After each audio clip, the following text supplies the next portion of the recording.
पहले शख्स ने आसमान की तरफ मुंह किया और दुआ के लिए हाथ उठा दिए। ऐ मेरे रब, तो जानता है कि मेरे बूढ़े वालदैन थे और मैं उनका बहुत फर्माबरदार था। मैं हर रोज अपने बच्चों को तब तक खाना नहीं खिलाता था जब तक कि अपने वालदैन को उनके हिस्से का दूध न पिला दूं।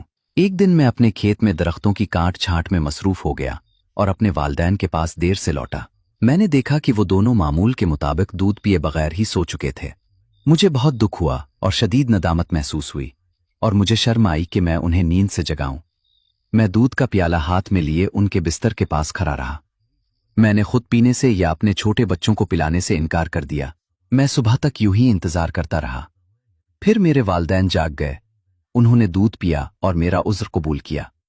फिर मेरे बच्चों ने पिया और फिर मैंने और मेरी बीवी ने पिया। ऐ अल्लाह, अगर तू जानता है कि मैंने ये काम खालिस तेरी रजा और खुशनुदी के लिए किया था तो उस चट्टान को हटा दे और हमारी इस मुश्किल को दूर फरमा। दुआ खत्म होते ही दूसरे शख्स ने खुशी से चलाकर कहा, देखो चट्टान थोड़ी सी खिसक गई है। तीसरे की जबान से बेसाख्ता निकला, अल्लाह अकबर। पहले ने एक इत्मीनान के साथ कहा, क्या मैंने तुमसे नहीं कहा था कि इस आजमाइश से हमें हमारे नेक आमाल के सिवा कोई निजात नहीं दिला सकता। लगता है ये उससे ज्यादा नहीं हिलेगी।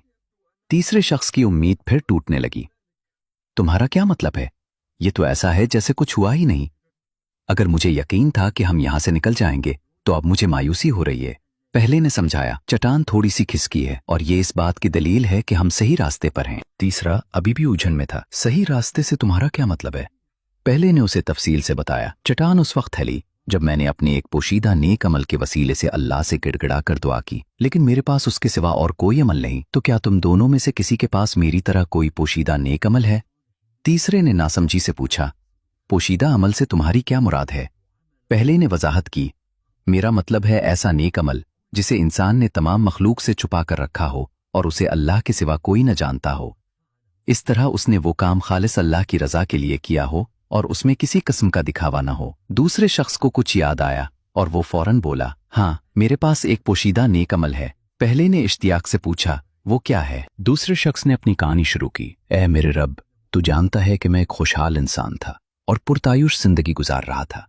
मेरी एक खूबसूरत चचाजाद बहन थी जो मुझे लोगों में सबसे ज्यादा अजीज थी। मैं उसे शिद्दत से चाहता था, लेकिन उसने मुझे ठुकरा दिया, जिसकी वजह से मैं गमगीन रहने लगा और दुनिया से कट गया। मैं सिर्फ यही सोचता था कि उसे कैसे हासिल करूं। उसने मजीद कहा, एक दिन वो मेरे पास आई और बोली, सुबह बखैर मेरे चचाजाद, तुम कैसे हो? मैंने सोचा था कि तुम कभी मेरे पास नहीं आओगे। क्या तुम अब रिश्ता जोड़ने आई हो? उसने कहा, मैं ये बताने आई हूं कि मैं सख्त परेशानी में हूं, शायद तुम मेरी मुश्किल दूर कर सको। मैंने पूछा, कैसी मुश्किल? उसने कहा, मुझे 150 दीनार की जरूरत है ताकि मुझे और मेरी माँ को हमारे घर से ना निकाला जाए। मैंने हैरत से पूछा, तुम्हें 150 दीनार की जरूरत है? उसने कहा, हाँ, और मेरे पास उनमें से सिर्फ 30 दीनार हैं। मैंने उससे पूछा, और अगर मैं तुम्हें 120 दीनार दे दूं तो तुम मुझे क्या दोगी? उसने पूछा, तुम्हारा क्या मतलब है? मैंने जवाब दिया, मेरा मतलब वही है जो तुम समझ गई हो।